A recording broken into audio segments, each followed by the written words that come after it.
34 जिले ऐसे हैं जो गौ आधारित खेती करने के लिए तेजी के साथ आगे बढ़े हैं और सरकार, डबल इंजन की सरकार, उसको मदद कर रही है। गंगा मां, गंगा के किनारे के जितने भी 27 जनपद हैं, इन 27 जनपदों को और 7 जनपद हैं जो बुंदेलखंड के हैं, इनको हमने प्राकृतिक खेती के लिए चिन्हित किया। मैं पिछले दिनों बुंदेलखंड के किसानों के साथ बात कर रहा था, मुझे बहुत अच्छा लगा। बुंदेलखंड के किसानों ने इसमें बहुत अच्छी प्रगति की। हां, कुछ चीजें हैं जिस पर कार्य किए जाने की आवश्यकता तेजी के साथ। एक, हमें जो भी हमारी नेचुरल फार्मिंग है, प्राकृतिक खेती है, उसके प्रोडक्ट को, उसके सर्टिफिकेशन की कार्रवाई को आसान बनाने के लिए और उसकी पैकेजिंग करके उसकी मार्केटिंग तक पहुंचाने के लिए एक मैकेनिज्म तैयार करना है। कुछ कार्य प्रारंभ हुए हैं। हमने कृषि मंडियों में व्यवस्था की है कि प्राकृतिक खेती से जो प्रोडक्ट पैदा हो रहा है, उसके बीज से लेकर के फसल तैयार होने तक उसके सर्टिफिकेशन के कार्य, और फिर उसके लिए शोरूम बनाना और उसको मार्केट तक पहुंचाने की व्यवस्था करना। भाई, अगर हमें फर्टिलाइजर और पेस्टिसाइड से युक्त खाद्यान्न 40 रुपए में मिल रहा है और प्राकृतिक खेती से वही सामान हमें 50 रुपए में मिलता है, तो हमें 50 रुपए को प्रेफर करना चाहिए, क्योंकि वह रोग मुक्त है और विषाणु से मुक्त है, जहर से मुक्त है, हमारी क्वालिटी ऑफ लाइफ को ठीक करेगा, हमारे जीवन को स्वस्थ रखेगा। एक कार्य तो यह हो जाएगा, और दूसरा कार्य क्या? हमारे पूर्वजों ने हमें संस्कार दिया। आप मुझे बताइए, भारत के अंदर भारत का कोई ऐसा सनातन धर्मावलंबी होगा या भारत के अंदर जन्मी भी जो भी उपासना विधियां हैं,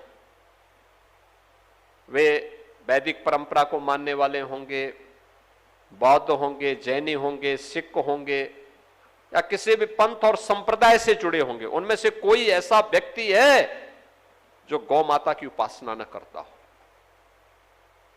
भारत के अंदर जन्मा हुआ हर व्यक्ति गौ माता की पूजा करता है, गौ माता को अपने जीवन का हिस्सा मानता है, अपने परिवार का हिस्सा मानता है और उसके प्रति पूरी श्रद्धा का भाव रखता है।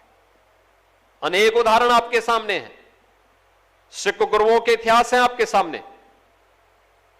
जब कोई आक्रांता गौ हत्या करता था या कोई कसाई गौ माता की हत्या कर रहा है, तो सिख वीरों ने वहीं पर उसका काम तमाम करने का काम भी किया है जो गौ माता की हत्या कर रहा है। ये उन कालखंड में जब देश गुलाम था, विदेशी आक्रांताओं के साये में जब देश जी रहा था। गौ आधारित खेती, उस गौ माता पर आधारित खेती होती है तो गौ माता की रक्षा भी करती है, यानी पुण्य का भागीदार भी हमें बनाती है। आज लोगों ने खेती बाड़ी से अपने आप को दूर करने का प्रयास किया, शॉर्टकट का रास्ता अपना दिया, परिणाम भी हम भुगत रहे हैं। बैलों का उपयोग करना बंद कर दिया, गाय का दूध पिएंगे और सड़कों पे छोड़ देंगे, और वो फसल नुकसान पहुंचाएंगे तो गाली मुझे देंगे। आप सोचो ना, दूध पिएंगे हो और खेत में अगर बैल या गाय चली गई तो गाली मुझे देंगे।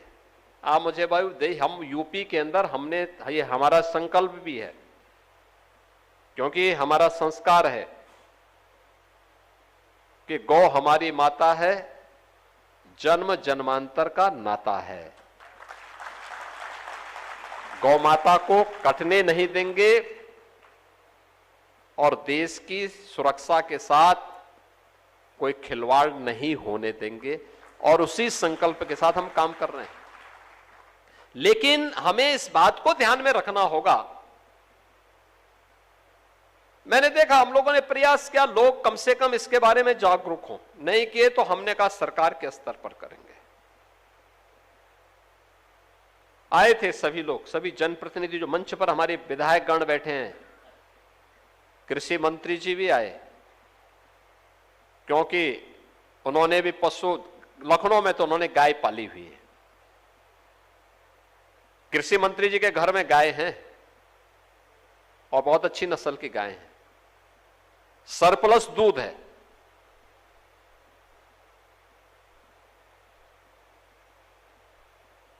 लेकिन ये भी बोलते थे कि देखिए आपने बैन कर दिया कि गौ तस्करी नहीं होगी, इलीगल स्लॉटरिंग हम बंद कराएंगे, हमने बंद करवा दिया।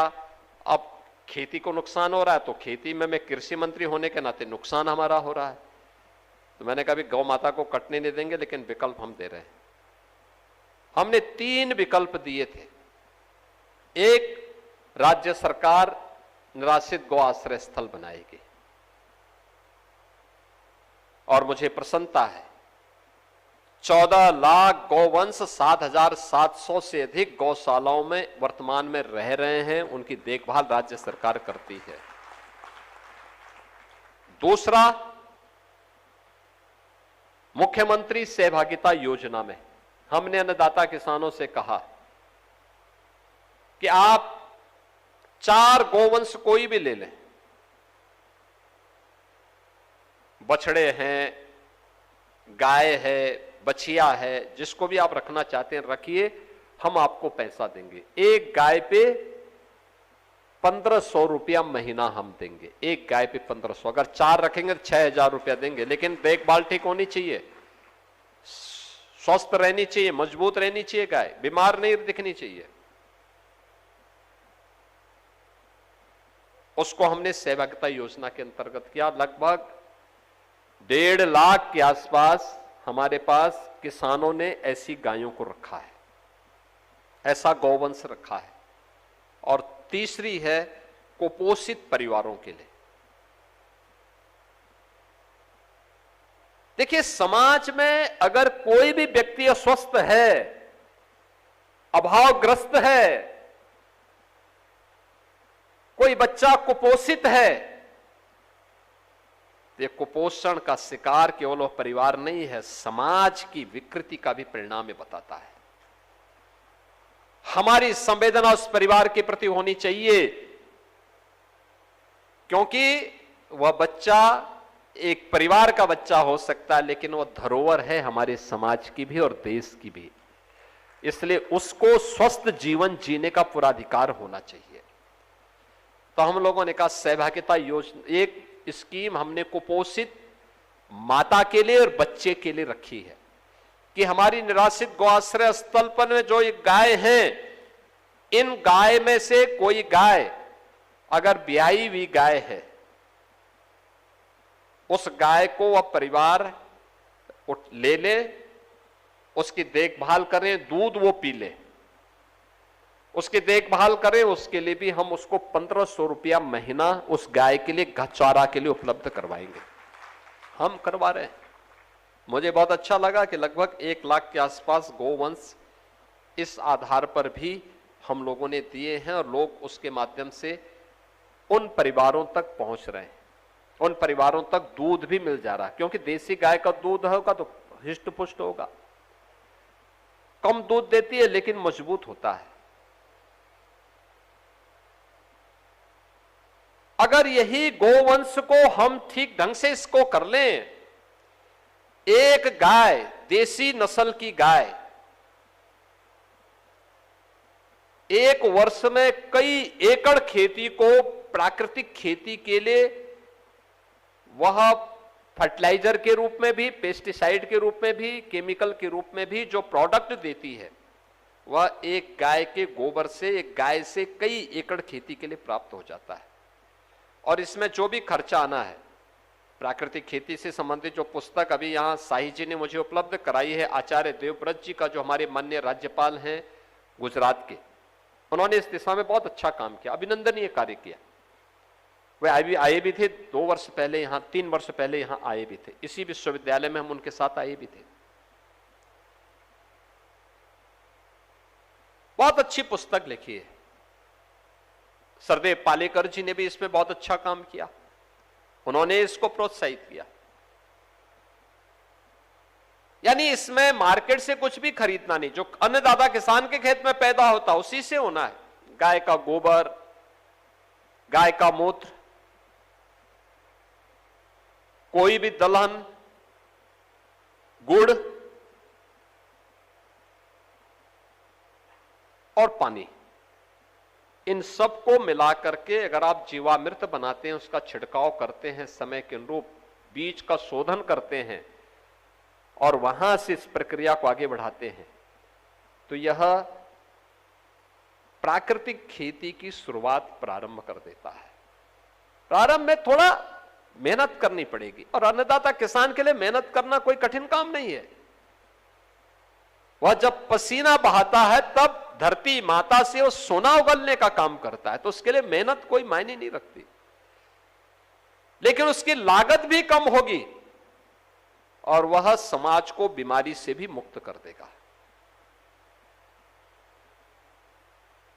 यह काम करने की आज की आवश्यकता है, और मोदी जी इसी बात को कह रहे हैं कि अगर हम विकसित भारत कहते हैं कि 2047 में जब ये देश अपनी आजादी का शताब्दी महोत्सव मना रहा होगा, तब विकसित भारत की संकल्पना को अगर हमें साकार करना है, तो विकसित भारत में बीमार लोगों की संख्या भी कम हो, स्वस्थ भारत हो, स्वस्थ भारत उसका आधारशिला बने। अपनी मेहनत से, अपने परिश्रम से, अपने संसाधनों से और अपनी ऋषि धरोहर और कृषि की परंपरा में गौ आधारित खेती भी उसका आधार बने, और इसको ध्यान में रख करके अगर हम कार्य करेंगे तो परिणाम आएगा। उसी परिणाम को लाने के लिए यह व्यवस्था लागू की जा रही है, प्राकृतिक खेती पर आधारित कार्यशाला। यह विकसित भारत की आधारशिला बनाने के लिए। भारत विकसित होगा तब, उत्तर प्रदेश विकसित होगा जब, उत्तर प्रदेश विकसित होगा तब जब कानपुर विकसित होगा। कानपुर विकसित तब होगा जब यहां का अन्नदाता किसान विकसित होगा, जब यहां का अन्नदाता किसान समृद्ध होगा, यहां का व्यापारी समृद्ध होगा, यहां का कारीगर समृद्ध होगा, यहां के हर चेहरे पर खुशहाली हो, हर युवा के हाथ को काम हो, तब कानपुर समृद्ध होगा। और उसी समृद्धि के लिए हमें जो तरीके अपनाने हैं, आत्मनिर्भरता का लक्ष्य स्वावलंबन से होता है, प्रावलंबन से नहीं, दूसरे पर निर्भर रह करके नहीं, अपने स्तर पर प्रयास करना, अपने संसाधनों पर विश्वास करना। याद रखना, मोदी जी जो बात कहते हैं वह एक बहुत दूर दृष्टि की होती है। उन्होंने जब इथेनॉल की बात की, उन्होंने जब बायो कंपोस्ट की बात की, जब उन्होंने कंप्रेस्ड बायोगैस की बात की और जब सीएनजी की बात की, उन्होंने कहा ईंधन का स्रोत तो हमारा अन्नदाता किसान है, हमारी गौमाता है, हम वहां से सीएनजी बनाएं, अन्नदाता किसान अपने खेत की पराली को जलाए ना, उससे सीएनजी और इथेनॉल बनाने में योगदान दे, कंप्रेस्ड बायोगैस बनाए, भारत को ऊर्जा आत्मनिर्भरता के लक्ष्य को प्राप्त करने में योगदान दें। काम शुरू हुआ, आप देखो कितना बड़ा संबल बना। यही जब वैश्विक ऊर्जा संकट आया, दुनिया तबाह थी, भारत तन करके खड़ा था, भारत उसका सामना कर रहा था। भारत के अंदर महंगाई बढ़ी नहीं, कंट्रोल रही। ये विपक्ष का काम है चिल्लाना, हमेशा चिल्लाता है, चिल्लाता रहेगा, क्योंकि इन्होंने अपने समय में कुछ किया नहीं। लेकिन जब भारत दुनिया की इस वैश्विक संकट में भी उन चुनौतियों का सामना करते हुए काम कर रहा है, ये भारत के अन्नदाता किसान की, प्रधानमंत्री मोदी जी के विजन पर अन्नदाता किसान की समृद्धि का आधार है। और उस आधार पर आगे बढ़ने के लिए आज हम सब आपके बीच आए हैं।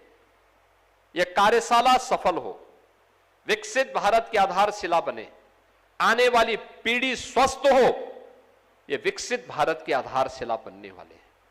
इसलिए स्वस्थ जीने का अधिकार सबको मिले, इसकी शुरुआत हमारी खेती से होनी चाहिए। प्राकृतिक खेती उसका आधार बन सकती है, भारत की समृद्धि का आधार बन सकती है, अन्नदाता किसान के मुनाफे को कई गुना बढ़ाने में सहायक हो सकती है, उसकी लागत को कम कर सकती है, उत्पादन को बढ़ा करके उसके मुनाफे को काफी अच्छा समृद्ध कर सकती है।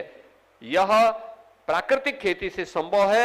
उस प्राकृतिक खेती की उन लक्ष्यों को प्राप्त करने के लिए आज उत्तर प्रदेश सरकार ने अपने कृषि विज्ञान केंद्रों को इसके डेमोन्स्ट्रेशन का आधार बनाया। हमारे बहुत सारे एफपीओज बहुत अच्छा काम कर रहे हैं, यहां पे प्रदर्शनी भी लगी है, मैंने देखा भी।